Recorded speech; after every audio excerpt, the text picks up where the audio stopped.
Right now, in United States, 30% of the healthcare bills are in the last 1 year of someone's life. We need to bring a culture of health, how we eat, how we sit, how we stand, how we breathe. So especially those of you who are into becoming doctors, first and foremost thing is you must exude health.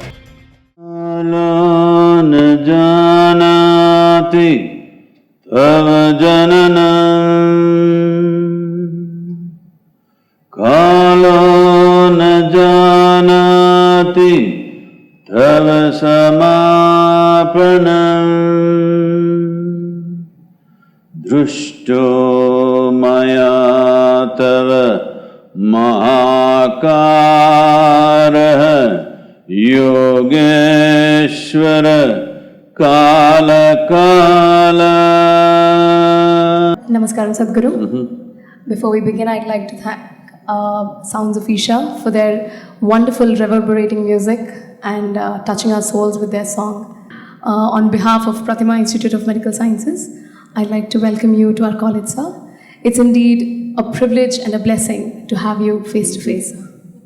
So your presence and your coming has rather created a big buzz all throughout our college, and we've had questions pouring in for the past couple of weeks. I'd like to introduce the student panel, sir. I'm Chetna from third year MBBS. I'm Ishwar from third year MBBS. And I'm Abhilasha from third year MBBS. Sadhguru, coming to the first question, I'd like to draw your attention to a very recent event that took place in West Bengal, where a group of doctors were brutally beaten up by raged family members of a patient who died during his treatment. Sadhguru, how do you think we as medical students are supposed to deal with this violence against healing hands? Because unfortunately, we have created a culture of violence. Everything is settled this way. This is very important for all of us, that we create a culture of peace. When I say a culture of peace, every transaction that human beings have, somebody gains, somebody loses, yes or no? How to go through these transactions without making them frictious or conflict? This has to come within every one of us, that when I lose, I don't want to beat you. I have some other way of settling it. This doesn't mean I will simply lose. No, there are other ways to fight. So, this culture of peace will not come just like that. This culture of peace needs to be… it's a generational work. It's not like one day slogan, you all shout and go back home. That's not going to work. It's a generational work. It's about how we bring up our children, it's about how we behave on the street, how we interact with each other. On all levels, we create a culture of peace. People should understand there is a way of dealing with things peacefully. Mahatma is a representative of this, that he found peaceful solutions for very violent problems.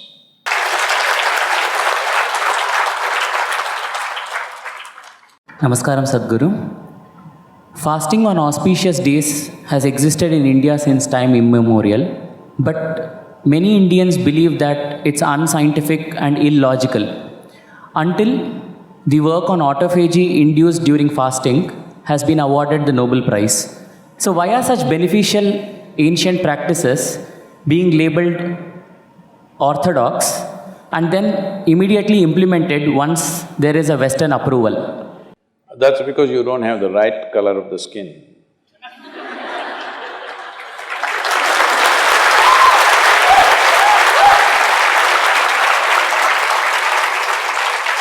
I have seen hundreds and thousands of people who just become healthy and well simply because they're not fueling up all the time when the tank is filling.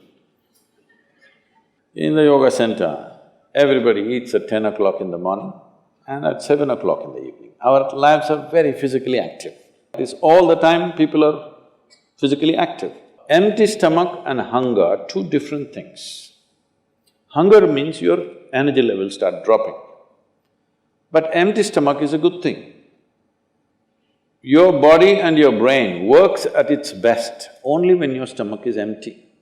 So, you're able to keep this up simply because you don't overeat. It's very, very important.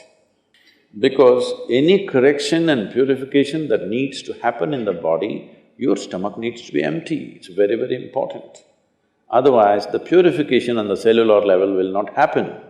You pile up things and then you have all kinds of problems. Minimum 8 hours gap is what is recommended in yoga. Between one meal and the next meal, there must be an 8-hour space. If you do this, you will see half your problems of health, whatever you have health problems, minimum 50% will go away in 6 weeks' time. According to our medical standards, ideally there should be one doctor for every 1,000 people. But in India, it's about half. That is, about every 2,000 people have one doctor. Despite this disparity, most of us dream of going abroad and living in the comforts of the West. Sadhguru, what are the changes we should bring at both the national level as well as in the medical field to control this brain drain and talent drain in the country? Every 2,000 people need one doctor, I don't like that. You're saying there's not enough? Every 1,000 you need one, is it? Oh, I don't like that at all. I would like every 5 or 10,000 people has one doctor. That means they're healthy.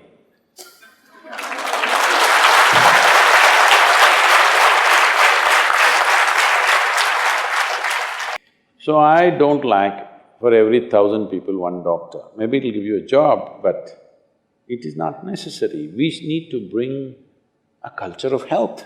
How we eat, how we sit, how we stand, how we breathe. If you bring this into the social life, you won't need so many doctors.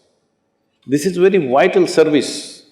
When people are unhealthy or people are unwell or something happens, a better sense of health. Health, everybody must understand, is their basic responsibility. It is not medical industry's responsibility. It is every individual should understand, this is my responsibility to be healthy, this must be built from early childhood. If we work for healthy societies, we don't need so much of medicine. Sadhguru, in most medical colleges, the girls are almost twice or thrice as compared to the boys who enter. I didn't notice that. Oh, is it so? But we see a complete reversal in this ratio when it goes to post-graduation or the super specialities. Sadhguru, my question to you is, where is a woman's life or career compromised at some stage? Nature has invested a higher level of responsibility in a woman's body than in a man's body. Well, more men are going to super speciality, but they were all delivered by women.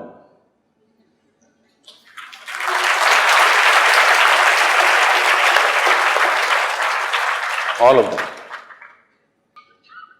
Only because our mothers took time off to deliver us and nurture us, we are sitting here and talking all this, isn't it?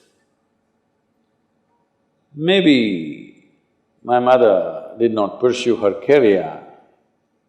Has she become anything less, I'm asking? Has she? But I am sitting here for her. Hello?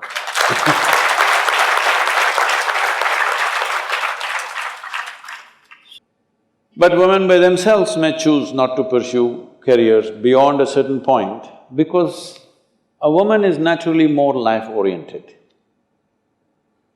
When a man starts doing something, he forgets that he has to live.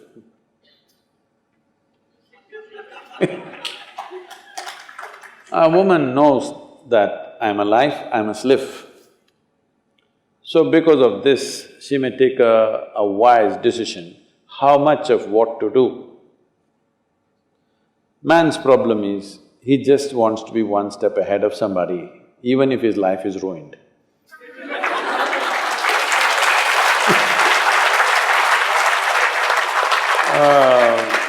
Generally for a woman, her experience of life is more important than what somebody else is doing. So she is making a wiser choice. Namaskaram Sadhguru, I am Geetanjali. And my question to you goes like this. I've come across two common myths If you can hold the mic. associated with organ donation. One is that if someone donates their organs, they will not have those organs in their body in their next birth. And second is that you don't get mukti. Do you agree with this? If not, what would you like to say to clear the misunderstanding of the masses? Thank you. How many idiots are going to get mukti first of all?